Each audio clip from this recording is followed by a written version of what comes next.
تراوی کی جو نماز ہے یہ حضرت عمر کی سنت ہے، نبی نے کتنی پڑھی ہے یہ کسی کو بھی معلوم نہیں ہے، اس بارے میں ضعیف حدیث ہے، صحیح حدیث ہے ہی نہیں اس بارے میں کہ نبی نے کتنی پڑھی ہے۔ وہ جو حدیث ہے نا کہ نبی غیر رمضان اور رمضان میں 8 سے زیادہ نہیں پڑھتے تھے، یہ حدیث سند کے لحاظ سے صحیح ہے، متن کے لحاظ سے صحیح نہیں ہے، یہ متن میں اضطراب ہے، کیونکہ دوسری حدیث میں آتے کہ رمضان میں زیادہ پڑھتے تھے، نہیں آ رہی بات۔ اور دوسرا اس حدیث کا تراوی سے کوئی تعلق ہے ہی نہیں، یہ عام معمول ہے جو رمضان اور غیر رمضان میں تھا۔ وہ جو تراوی کے 3 دن نبی نے کتنی نماز پڑھی تھی یہ کسی کو معلوم نہیں ہے۔ اب آپ کیا کر رہے ہیں کہ حدیث سے 8 رکعتیں لے رہے ہیں اور جماعت کہاں سے لے رہے ہیں؟ حضرت عمر سے، یہ گڑبڑ ہے۔ اگر حدیث آپ نے لینی ہے تو حدیث میں تو آتا ہے کہ نبی نے تیسرے دن صحابہ کو منع کر دیا تراوی پڑھنے سے اور غضبناک ہوئے۔ اس سے کسی نے سوال پوچھا کہ کیا اس پہ غضبناک ہوئے کہ نماز پڑھنے کیوں آ رہے ہو؟ اس نے کہا نہیں، غضبناک اس پہ ہوئے کہ فرض نہ ہو جائے۔ یہ بھی گھمایا ہے بات کو۔ بھائی غضبناک اگرچہ وجہ یہی تھی کہ فرض نہ ہو جائے، لیکن غضبناک ہوئے اس پر کہ دوبارہ پڑھنے کیوں آ رہے ہو، اتنا شوق کیوں دکھا رہے ہو؟ تو حدیث کے مطابق تو غامدی صاحب کی بات پھر صحیح معلوم ہوتی ہے کہ تراوی سرے سے بولو بھائی پڑھنی ہی نہیں چاہیے، کیونکہ نبی تو غضبناک ہو رہے ہیں کہ کیوں آ رہے ہو۔ مغالطوں کی انتہا تو یہ ہے کہ جو بات بالکل واضح رہتی ہے، اپنی بات منوانے کے لیے اور اپنی ناک اونچی رکھنے کے لیے ایک صاف اور سیدھی اور واضح بات کا انکار کر جاتا ہے۔ اب رمضان شریف آ رہا ہے، اب یہ بحث چالو ہو جائے گی، پیپر، پمفلٹ،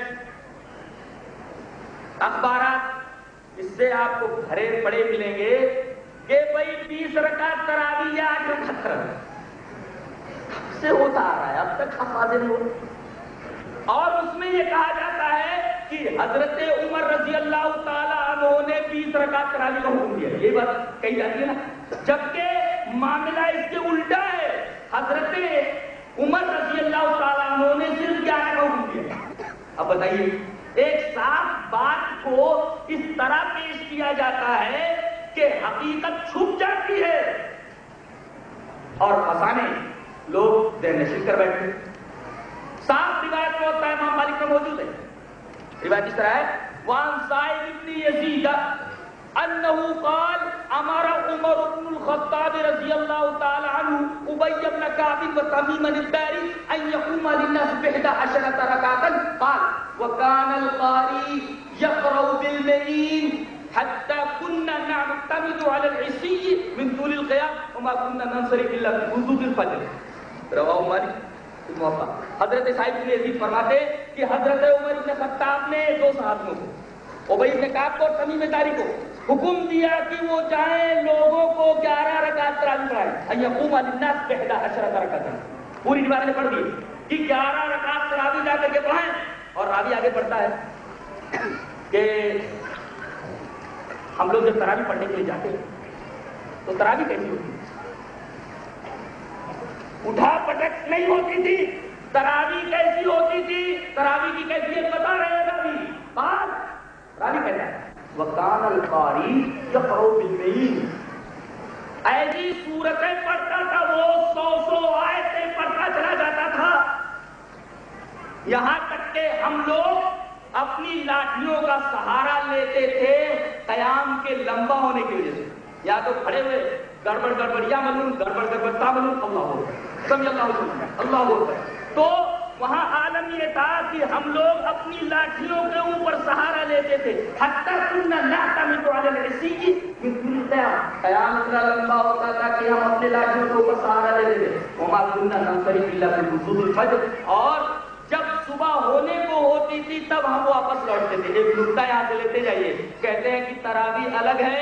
اور تہجد الگ ہے، یہ لوگ تراویح کی بات کر رہے ہیں اور کہہ رہے ہیں کہ تراویح اتنی لمبی ہوتی تھی کہ ہم جب لوٹتے تو بالکل صبح صادق ہونے کے قریب ہوتا تھا، تھوڑا سا موقع ملتا تھا ہم کو سحری کھانے کا۔ بتاؤ یہ لوگ جب وضوء فجر نکلنے کے طلوع ہونے سے تھوڑا پہلے یہ لوگ جب تراویح پڑھ کر کے واپس ہوتے تھے تو بتاؤ موقع کہاں ملا تہجد پڑھنے کا؟ ذرا بتائیں، اس حدیث کے آئینے میں بھی تراویح الگ ہے اور تہجد الگ ہے۔